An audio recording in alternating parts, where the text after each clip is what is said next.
Hello, welcome to MHTV. Lovely to see you. What we're going to be talking about today is not something maybe that you wouldn't necessarily think of in terms of health. It's misogyny, masculinity, and well-being. And there's a few reasons we're talking about this, partly because lots of stories have been in the news over the last year or so, looking at these issues and looking at the impact they have on our society. And of course, as individuals living within society, that makes a difference. From a mental health perspective, we're looking at a crisis really in men's mental well-being, particularly around suicide, loneliness, of isolation.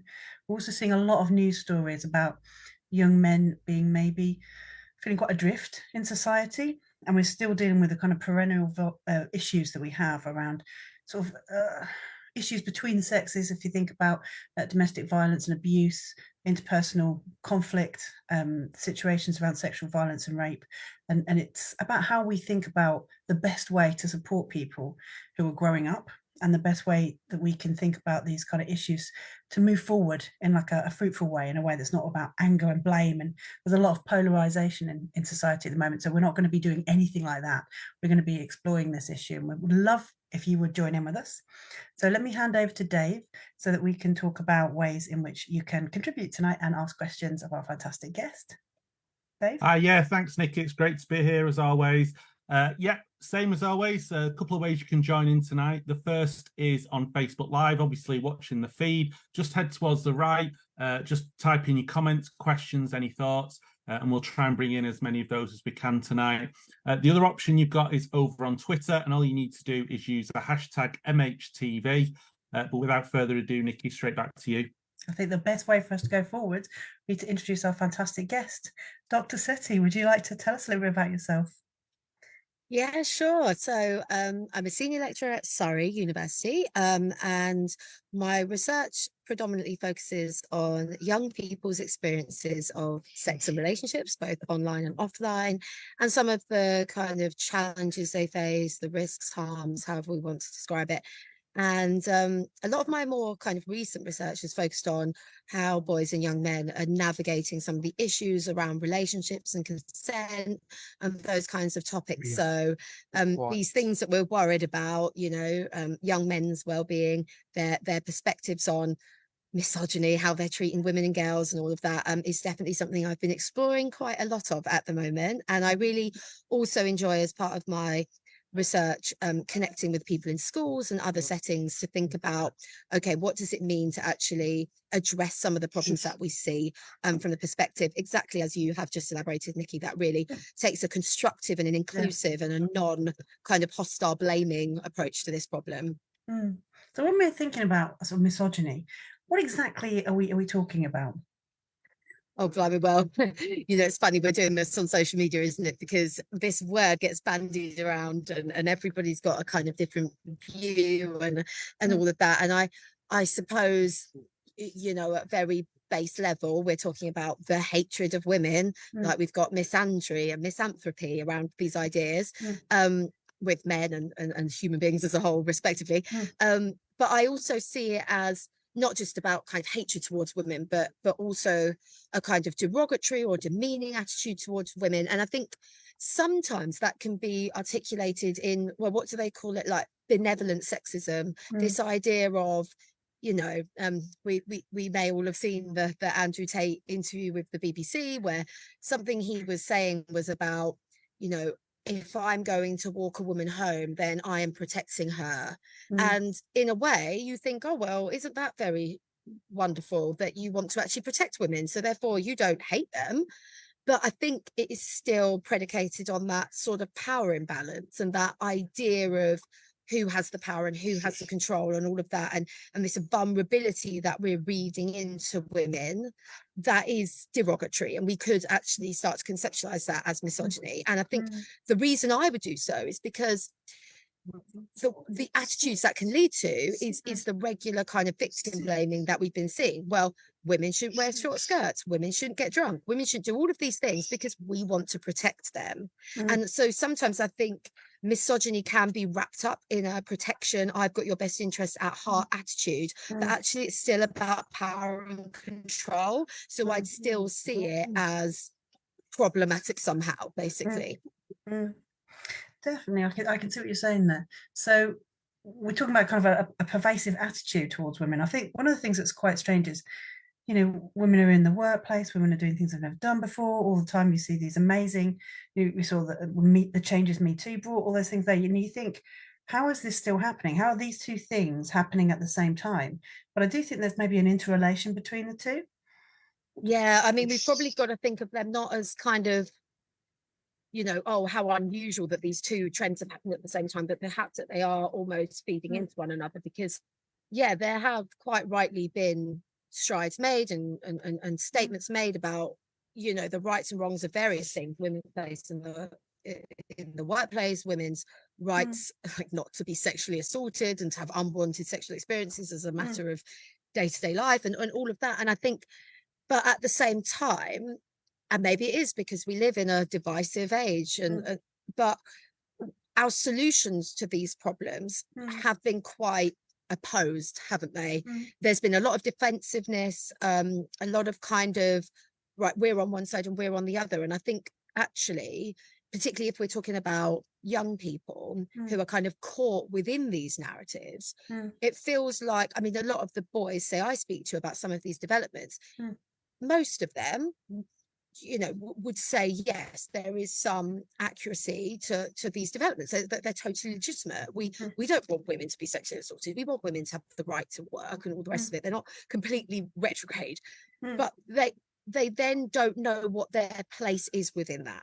And a narrative that they're hearing is that within all these developments, they are the problem. And actually, you know, what I would love to articulate is that none of this is a zero-sum game. All of these developments should aid the health and well-being and life chances and happiness of all people in society. However, I think the message boys and young men are getting, rightly or wrongly, at least what they're interpreting, is that we are being positioned as the problem within all of this. And we're not quite being told now where we fit. We're being told what we're not allowed to do. We're being told what we'll get into trouble for doing. All of the stuff that maybe used to be normalized 20, 30 years ago. No, we've been told we'll get into trouble for all of that. But we're not being told, well, what does it mean to have a healthy relationship with a girl? What does it mean to approach somebody that you fancy and want to talk to? What would that look like in a positive, healthy way? And I think that's where the problem is, in a way. We've gone on a deficit model. We've gone on like a negative, this is what we've got, stop model. But actually we need to be like, right, and this is now what we're trying to inspire.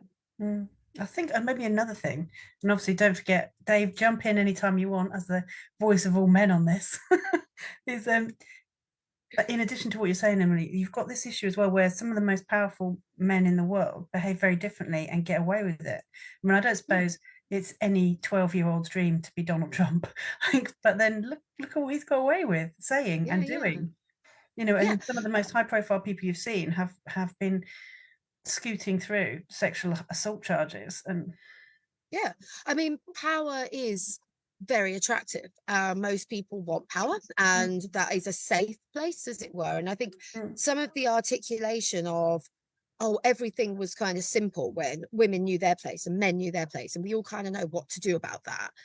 Actually, it probably does. It probably does feel a lot safer to navigate. And I think there is an attractiveness to some of those very straightforward narratives about, okay, all this anxiety, all these feelings that you might have about this changing social world and all of this stuff that you're seeing going on around you or whatever, the solution to that is this really simple thing. This is what the gender roles are. This is where we should all be at. If we can just return to that. There was no problem back in the day. We all got on with it, and women got on with it, and everyone was fine. And I think that is deceptively attractive, right?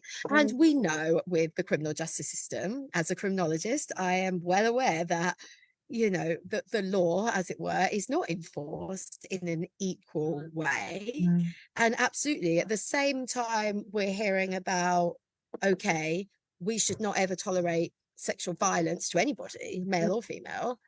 We also know, yes, the rich and powerful are still cracking on as they always have been. But also we know on a more immediate level, in England at least, the criminal justice system is a mess. So these cases aren't being dealt with, and there are massive delays in the court process and conviction rates. Exactly. So we actually know that there's a big social rhetoric, but is that actually translating into anything that we can grab hold of to think, yes, we're moving in a positive direction, where we're all bought into the direction we're going in? Maybe not. I guess the angrier everyone gets, the easier it is to point the finger and then try and find someone whose fault this is. So how does that Exactly. kind Well, of, yeah, no, you carry on. Yeah, I was yeah. about to say, how does that link into how we see young men in society, do you think? Well, yeah, I mean, so this is something that I think, you know, young men do repeat this idea of like, we're under attack, we're the vulnerable ones now, we're this, we're that. And I think it's very easy to say, oh, what an entitled bunch of privileged men. That's so typical, isn't it? Of boys and men not wanting to take responsibility for anything, blah, blah, blah, saying that now they're the hard done by one. And yes, okay, I totally get that that sometimes does happen.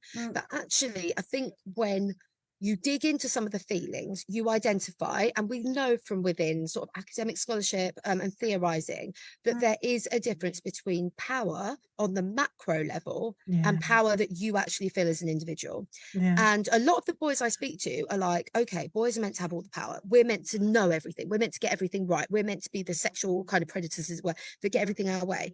But when they're, I don't know, 14, 15, 16-year-old boys, on most of them that I speak to feel none of that power, and they actually feel really vulnerable. They don't look like Andrew Tate. They don't have that prowess, that experience. They don't have all this. So this power we're telling them they have, they don't feel that they have it. But they're being told, you're all the ones that need to change. You've been having the easy ride for too long. It's all your fault. And step up to the plate. And some of them are like, yeah, we do need to step up to the plate. We do need to make change, but we don't know what we're doing. And we're still really insecure about our own selves. And I think dealing with both of that at the same time, how can we deal with the fact that we do have a disproportionality, that girls and women are much more vulnerable to sexual violence and all that than boys and men? How can we deal with that whilst holding at the same time that for a developing young man, their access to that power is really precarious? And actually, if you go into the average secondary school, a lot of boys are at risk of their own stigma, shame.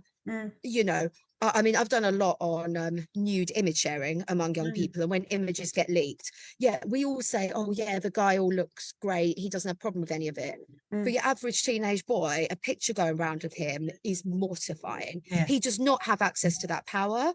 And I think if we can try with young people to hold both of those ideas at the same time, yes, there is this societal structural thing that we need to be talking about, but as developing young people, your relationship to that power is really messy, and we need to unpack that power individual and what happens in our interpersonal relationships with each other in private spaces, and all of that doesn't often align with some of these ideas. And I think we do need to inject some nuance to some of this. I think one of the things I really noticed, having worked on sort of women's wards and men's wards, and obviously a lot of time with vulnerable people, I found, and maybe it's not as bad as it was when I first started in health, but a real callousness towards young men's experiences. This idea that any sexual encounter is great for them, and you know, the more the merrier and all that. But that isn't even real. That's not how human beings are, men or women. It's not real at all. And this idea that a woman is damaged by sex and a man is enhanced by it, it's just what? 100%. And you know what? I mean, we know from the data, particularly, I think at the teenage years, rates of intimate partner violence affecting boys and girls is quite similar. You know, a lot of the kind of controlling, possessive, monitoring behaviours can take place to boys at quite a high level from girls. And also there's this real sort of normalisation, that very narrative that, of course, boys always want sex. Of course, they consent to sex. That is really stunting their literacy around understanding their own wants and needs. If you sit down and speak to a group of boys, is it always the case that boys want to have sex? Can they actually feel pressured? Can they feel concerned about not rejecting a girl and all of that? They will talk all day about the pressures they feel from the stereotype of we always want to have sex. And I think as adults in their lives, we are doing them a disservice if we overlay all of that with this, girls are vulnerable, boys always want everything, let's talk about it in this really hostile kind of zero-sum game thing, rather than actually we all bring to these interactions a whole bunch of like pressure and all these like mindsets that we've got.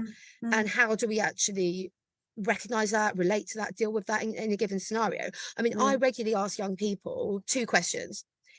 One, is it possible to have sex where one person wanted it and the other person didn't, but the person that wanted it didn't really realize that the other person didn't want to? They were like, yes, that can 100% happen, because you don't want to reject someone, you go along with stuff you don't want to do. That happens all the time. And a more interesting question, I think, I asked them, is it possible for two people to have sex where neither of them really wanted it? They both actually felt super pressured for all these reasons, but they weren't able to talk about it. And the boys are like, oh my God, yeah, totally. And they really related to that.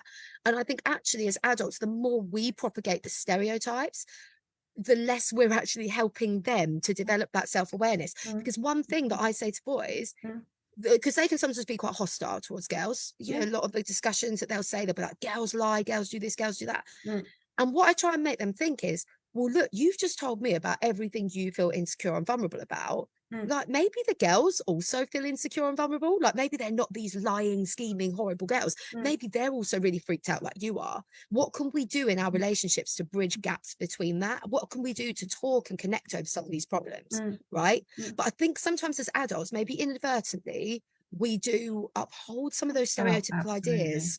You know, it's weird, isn't it? Because we're talking more about sex. We say as a society we've got more understanding, more emotional literacy ourselves. Why do you think adults are doing such a poor job of supporting particularly young men? Because they haven't had the education. I mean, we are the generation, you know, like my generation up or whatever, we have not had any of this. We haven't talked about any of these issues. I was brought up with a boys will be boys, if they fancy you, they'll pull your hair narrative. We have not had, we are slowly but surely unlearning some of this taken for granted stuff, right? And I think, you know, that this idea that the adult world have got it all settled and figured out is just, well, it's for the birds, isn't it? Because it's not true. And I think the more that actually we can engage in conversations where us as the adults don't have the answers, I think that is such a powerful thing to do, because we're basically saying this is a social problem that we collaboratively have to solve. So let's actually be curious and inquisitorial about what it means to be a teenage boy today. You know, it's not like, oh, you know, we as the adult can talk to a teenage boy about what it means to be, you know, a healthy, happy man in today's society, because we don't know. You mentioned the suicide rates earlier. That is not a teenage boy problem. That is an adult male problem. And actually, I think if we can take a more partnership approach to this, and it's not colluding with misogynistic attitudes. It's not saying, oh, yes, boys, you're right about everything. We totally get everything you're feeling. No, sometimes you do need to push back on it, but you need to do so with an understanding of, right, what is it exactly that you're saying? And I think for me, the question always is, to what extent does this enable us to be healthy and happy? I mean, another sort of controversial question I ask young people of a certain age. I know we're all debating age appropriateness at the moment, so don't worry, I don't throw this out to the 10-year-olds or anything. But when they get to, you know, 15, 16, 17, I ask them, you know, if it wasn't against the law, or if you were never going to get caught, would you abuse a partner? Would you force sex on a partner? And they'll go, oh no, you wouldn't. And I'm like, right then, well, these attitudes then are not about what you're allowed to do and what you're not allowed to do. They're about our values. They're about what we want for ourselves. And the more I think we can talk to boys about, well, what is it that you want? And what is it that you're kind of navigating right now that either promotes that, constrains that, then the better we'll be able to do to have that conversation where we work that through.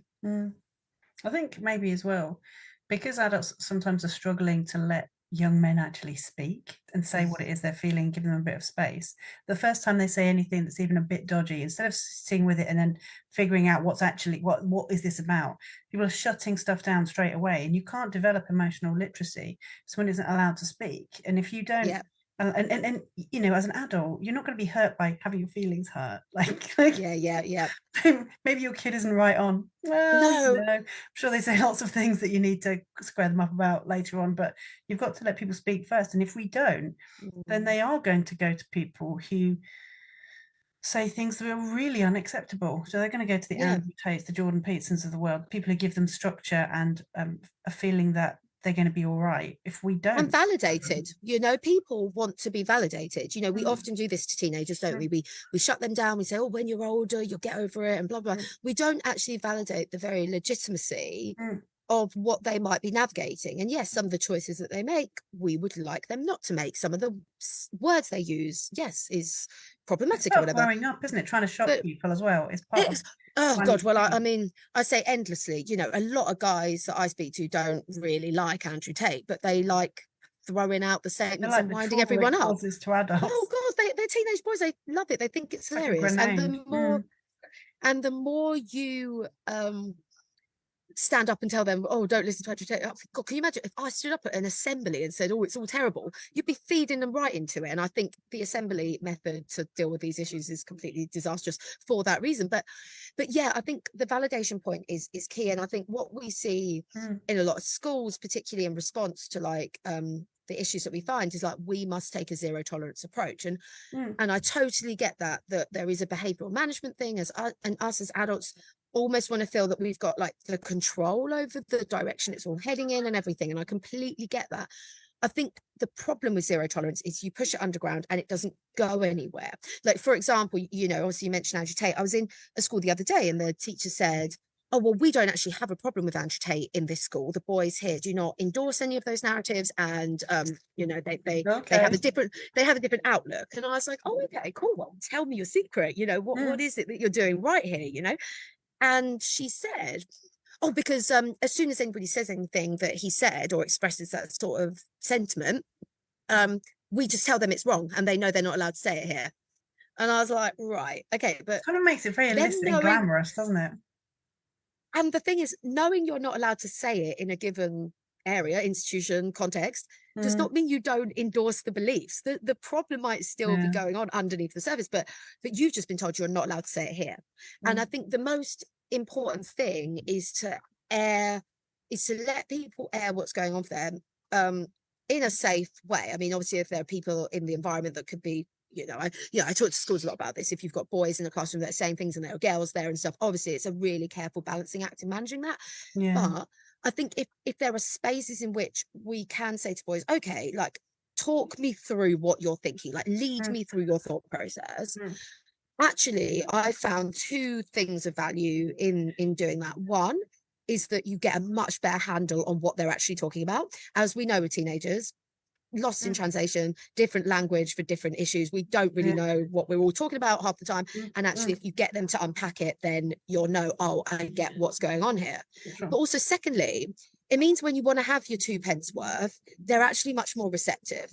I've found a lot of the interventions that I've done, because it's based on, right, you tell me, you work it through with me, and I'm listening, I'm like, oh, I get that. And because they feel really part of the conversation as an equal, then when I say, right, hang on a minute, let me give you my 2 pence worth, they're like, oh, cool, yeah, I'm going to listen to you now, you know? Yeah. I guess another thing that I was thinking about as well is it's very easy to kind of point at the Andrew Tates of the world, isn't it? But like there's other stuff that's really weird and disturbing. We're so surrounded by it, we don't see it. I was watching something on a streaming service the other day, and it had Chris Evans in. He's like generally, you know, reasonably cool guy, Anna de Armas in it. And during the plot of this movie, he bugs her. Like he puts a microdot chip in her bag, albeit by accident apparently, and then like follows her to another country after she's not expressed any interest in seeing him again, and basically just like goes on at her until she goes out with him. And I was watching, I was like, as the movie would progress, I was like, what am I watching? This is so weird. Like, who signed off on this as an acceptable plot? It was the weirdest. Do you know what? I'm so glad you raised this because, and I'm going to plug my amazing colleague, Johnny Hunt, now that I'm doing this pilot program with around intervening with young people in a bit of a different way.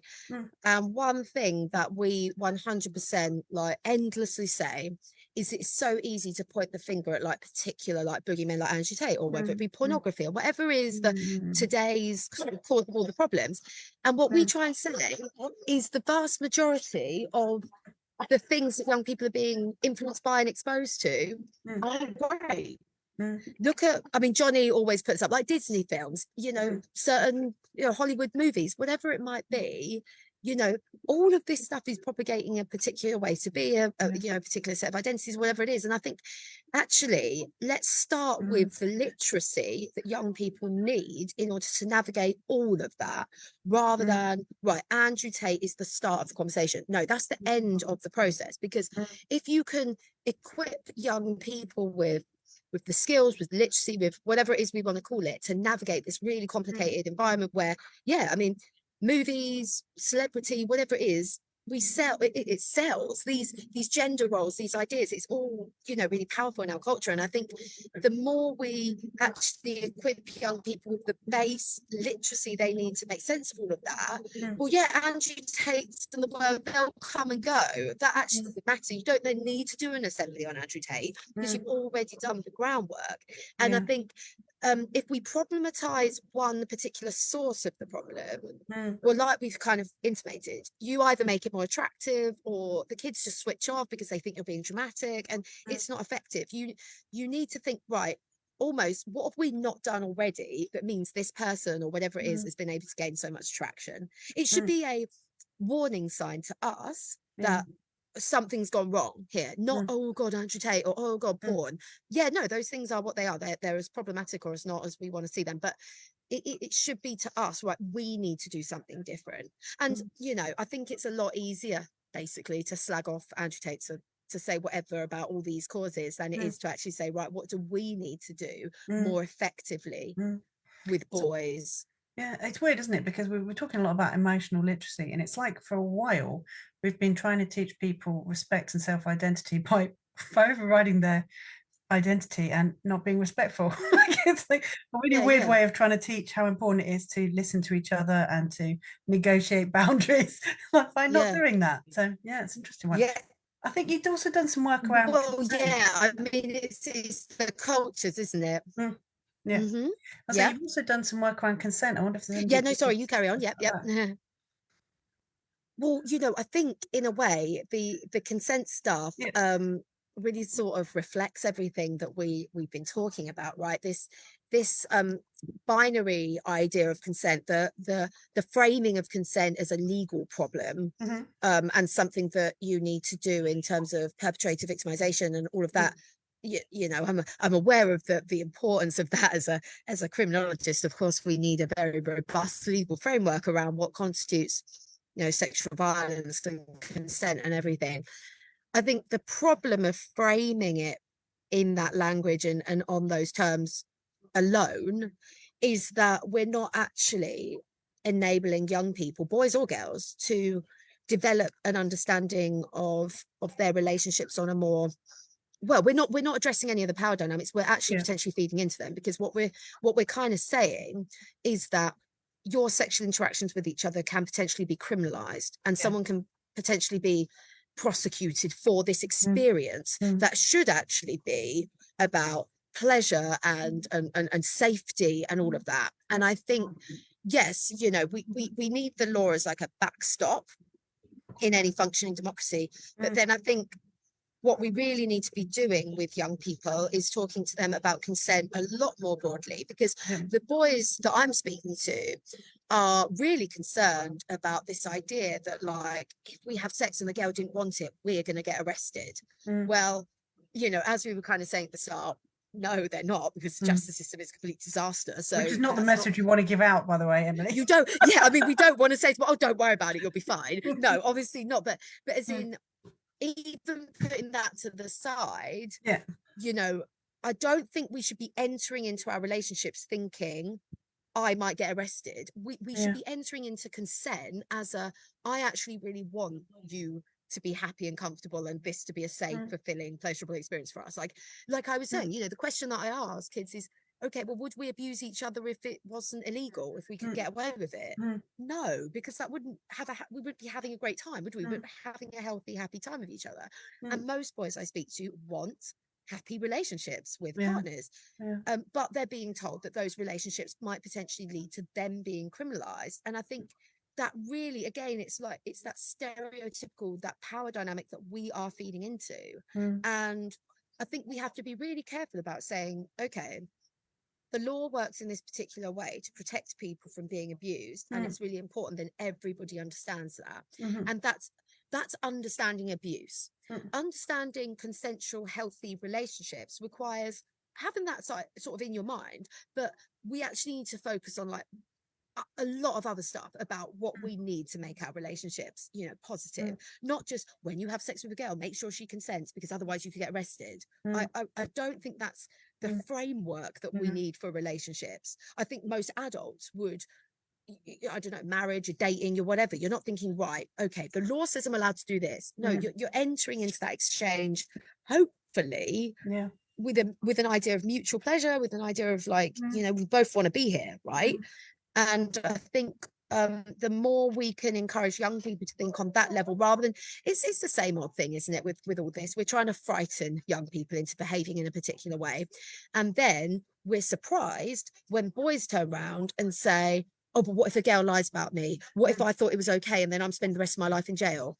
All that hostility, we say, "Oh, don't be so misogynistic." But actually, we've almost engendered the hostility because we've given them so much anxiety, rather than saying, you know what, the law exists, this is what it says, this is what you need to understand, but your relationships can be a space of happy, healthy, safe kind of interactions, and this is like the skills, these are the outlooks, this is, you know, what we need to be talking about to make that happen. It's lowest common denominator stuff, isn't it? What can I legally get away with? I mean, is that really how we want to frame this? I mean, because that's what a lot of the kids ask me that. What about if this happened? Would I get arrested? What can I do? You know, what if we're both drinking? What if we're this? What if we're that? And I'm like, look, like, this is not a good way to be approaching your relationships, you know? Definitely. So, yeah. I think we're going to come to Dave in a sec as well, if you're ready, Dave. What are your thoughts on all this? I suppose, I suppose like most evenings, it's always difficult to sit here and listen to such an interesting conversation where sort of like there's so many things that trigger thoughts. And I know you're really good at this, at kind of circling back, Nicky, and kind of reflecting on what you've heard. And I just think, oh, I want to talk about this, I want to talk about that, I want to talk about the other. I think one of the overriding thoughts that I've got, and maybe this is a bit too glib, but I suppose as adults, I think we find this stuff really, really difficult. So what hope do kids have? And I think that's kind of one bit that I'm thinking. I also think as a dad myself, you know, how can I try and model good behaviour? How can I address bad behaviour? How can I talk to my children about these issues? Like you say, Emily, not in a, if you do something wrong, you're going to be arrested, but here's how you do things right. You know, here's how you positively affect these things. I suppose as you've been thinking, a couple of questions that came into my head that may be a little bit provocative for any people out there that work in schools, but I suppose one is, are schools a terrible place to educate people about relationships? And then a second question is, are teachers the wrong people to do it? Oh God, yeah, definitely provocative. Yeah, so I think the first part of what you said is really interesting. You know, I used this sort of glib myself phrase of, you know, this journey of relationships is not, and like our identity and all this stuff is not a destination, it's a lifelong thing. And I think the more we can approach relationships as skills rather than fixed endpoints, you know, relationships ebb and flow, people break up, they get divorced, they change their mindset over their life and whatever, you know, these processes should be treated as skills. And I think a really powerful thing to role model, as it were, is empathy, perspective taking, self-acceptance, compassion, you know, all of that. And the more that we embed that in our interactions with young people, the more we are enabling them to practice that. If we as the adults in their lives participate in those kinds of conversations based on perspective taking, based on like, I get what you're saying, have you considered this, and back and forth, the more that they'll then be able to go out and have those relationships themselves. They practice those skills with you, right? I think on the point about schools, blimey, yes, I love how you phrased this question. And I think, do you know what? It's a complicated thing. I think, yes, it is not great what's going on in schools at the moment. And I don't think that's because schools and teachers are useless. Absolutely the opposite to that. I think the context that they are trying to deal with this in is impossible. I think that they have been tasked with, we've got misogyny, we've got harmful sexual behaviour, we've got all of these really deep-rooted social systemic problems. Can you solve this all as a school? Like, can you do it in RSE? Can you do it through a whole school approach? Can you do all this stuff? We're not going to give you any funding. We're going to constantly, you know, have this media political discourse that tells you how dreadful you all are and that you're getting everything wrong. You're going to have parents complaining at you left, right, and centre. But, you know, can you just solve all these problems for us? And I think, you know, the schools are trying to deal with this within that landscape, and I have a great deal of sympathy for what they're trying to do. And I think schools can potentially be a place, it's like this kind of microcosm of society, and there can be, you know, really great examples of schools bringing pupils together to talk things through and to practice all the skills and the sort of knowledge building that we've spoken about this evening. I think there is scope to do it. I think in the current context, we are so far away from it happening, yet schools are still mandated basically to do it. And I think it's a really difficult time, actually. I think the other thing I wanted to mention was just my own experience of working as a health visitor, which Nicky's always keen to remind everyone that I am, and the stuff that doing domestic abuse and really wanting to support, especially the mums that I work with around domestic abuse, sort of hoping that they would feel comfortable disclosing, you know, situations where they were in a domestic abuse relationship, you know, me as a male health visitor going in, and hopefully I did a pretty decent job at that. I think one of the things that I found really interesting was a programme that was run by Pat Craven. I don't know if you've heard of the Freedom Programme. Okay. And one of the things that I liked most about that was the way that it primarily works with women, but it kind of talked about two extremes of individuals.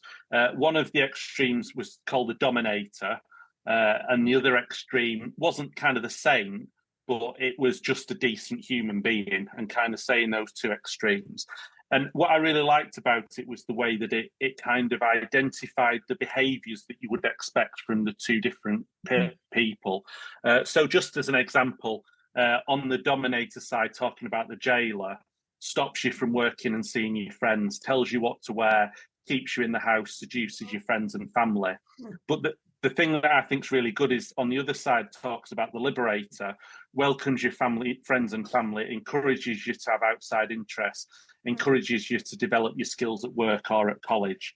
And I think, you know, that's one of the things that I found quite helpful as a man myself, that kind of thing about these are the positive behaviours that you can sort of show, inhabit, you know, role model, sort of all that kind of stuff. And I suppose that's one of the things that I'm quite interested in all of this is, you know, how much can we really reinforce those positive things that we can do, either as men, boys, you know, partners, you know, husbands, whatever. And I suppose I really like that.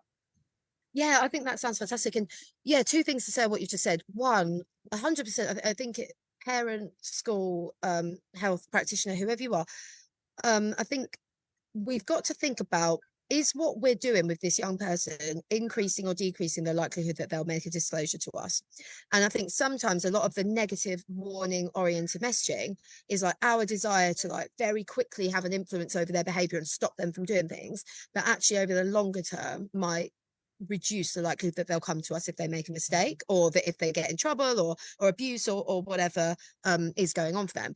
And so I think you know, that's obviously a really important thing to consider. But on your second point about positive and healthy kind of attributes, yes, it goes back to what I was saying. I think a long-standing problem that we've got is that we've told kids like what they shouldn't be doing, and we haven't actually said, well, this is what is positive, this is what is healthy.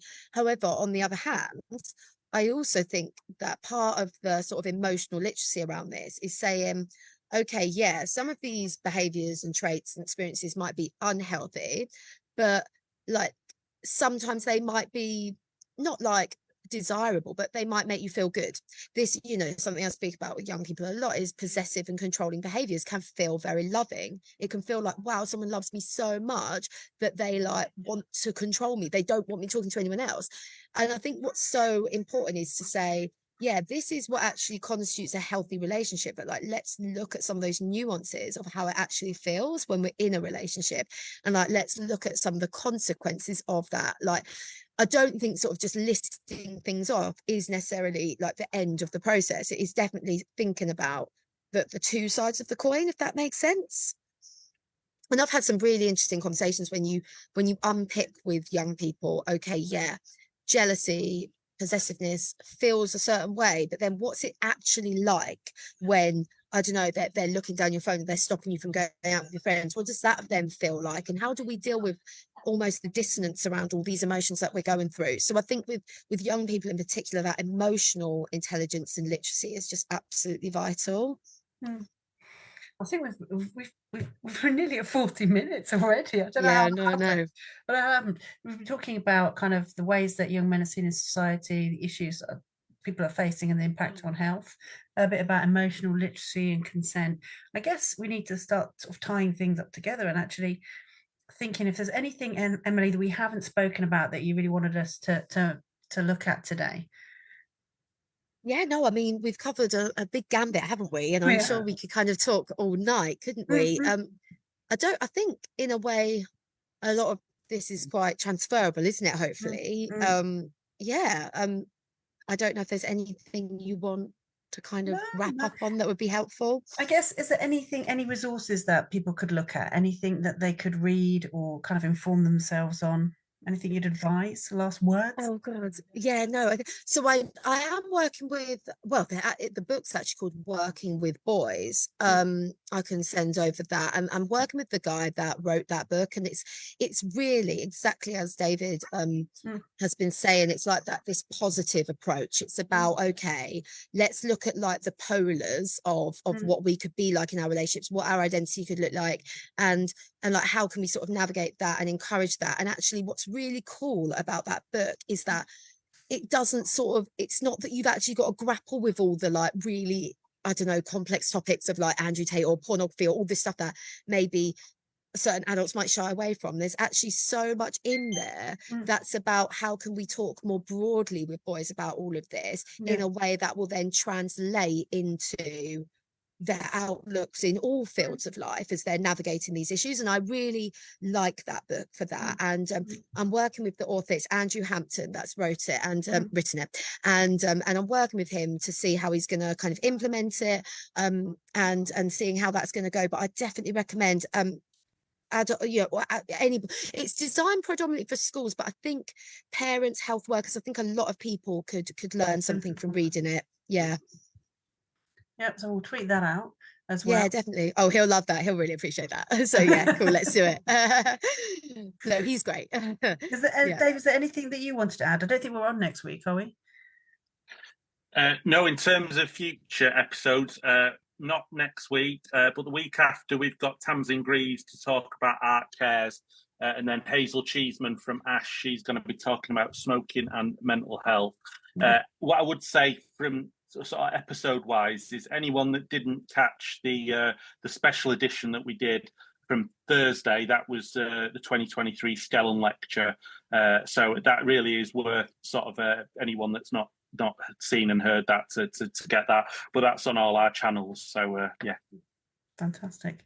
We've been tweeting out Emily's wise words in the conversation and places like that. So amazing. And I guess great, I will. One of the great things about kind of mental health work is it's not just biological, it's psychosocial, it's social, it's political, you know, and how we live in society makes a difference to how people's health is, how people's well-being is. And I think it gives us a kind of mandate to look more generally. So I hope you've been along for the ride with us, talking about something that's maybe not just sort of like biomedical, it's actually looking at something which is a bit more holistic. But I think it is really key. Yeah, it's so vital, isn't it? Yeah, to be and we can often medical. Cool. Definitely, we can often sort of medicalize or sort of psychologize like teenagers, can't we? We can be like, oh, it's the hormones, it's this, it's that, and yeah, all those things are true, but actually we do need to put them in a kind of social context as well. So yeah, that's been really great. Thank you for having me. If we want to see kindness, I guess we're gonna have to show kindness. Maybe that's the message. Exactly. All right, well, thank you. I know, and maybe to each other a little bit more. Yeah. I think so. Thank you very much, Emily. It's been absolutely brilliant seeing you. Thank you. Bye all. Enjoy the rest of your evening. Take care. Bye everyone. Night. See you next time. Bye.